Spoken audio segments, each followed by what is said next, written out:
What's the first thing you think of when you hear the word cute? Because for me, it would definitely be Kirby. The Kirby universe is easily one of the cutest things to ever exist, and that's no exaggeration. I mean, for heaven's sakes, it's been turned into yarn, and it's been turned into clay. Just looking at any game fills you with a feeling of, aww. How could anything bad or evil truly exist in these innocent, charming worlds?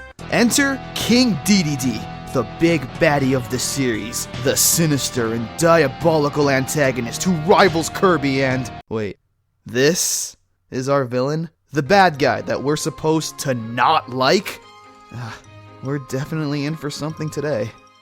Now, to be completely fair, King Dedede isn't just a jolly old lovable penguin. He has committed his fair share of evil deeds throughout the years. In his grand debut in the game Kirby's Dream Land, he stole all of the food in the kingdom for himself.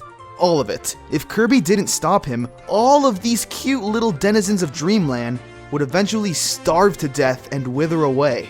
Not okay, Dedede. That's pretty dark, to be honest. And in the anime, Kirby Right Back at Ya, which was a pretty enjoyable show by the way, he was again just an overall nuisance and pain in the neck to, well, everyone. King Dedede's personality can be seen as very competitive, hot-headed, and self-destructive. Also, he's never really plotting anything evil, aside from the whole food thing. King Dedede has been in a fair share of Kirby games acting as a villain. There's no denying that.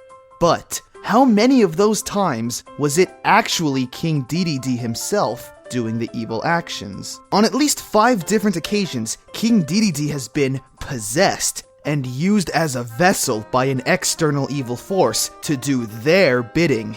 In Kirby's Epic Yarn, he was under the control of Yin Yarn. In Triple Deluxe, it was Taranza. And 3 different times, he's fallen victim to the control of Nightmare. One of those times was in the game Kirby 64, The Crystal Shards. Here, after we fight and free King Dedede from Nightmare's restraint, he actually helps us. Yeah, he joins Kirby in the fight against Nightmare and his evil.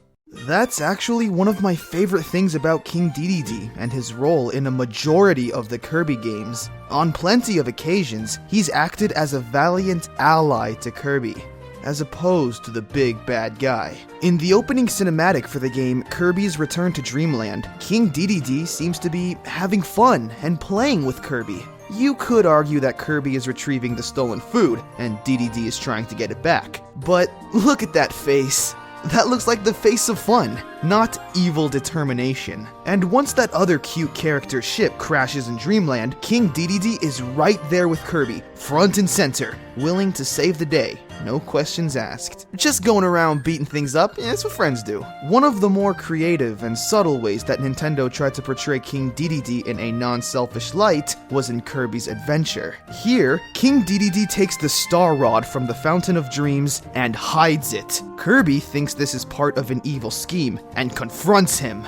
As it turns out, Nightmare was actually the one cooking up an evil plot, and in order for it to completely work, it required the Star Rod, which Dedede hid. He did this to protect Dreamland. Then we have the Subspace Emissary from Super Smash Bros. Brawl. I know a lot of people will say, ugh, but Super Smash Bros. Isn't canon, dick! And first of all, ouch. And second off, I know it really isn't canon in terms of anything, but it's still a really fun topic to cover. We get our first introduction to King Dedede with him hitting Luigi with a hammer.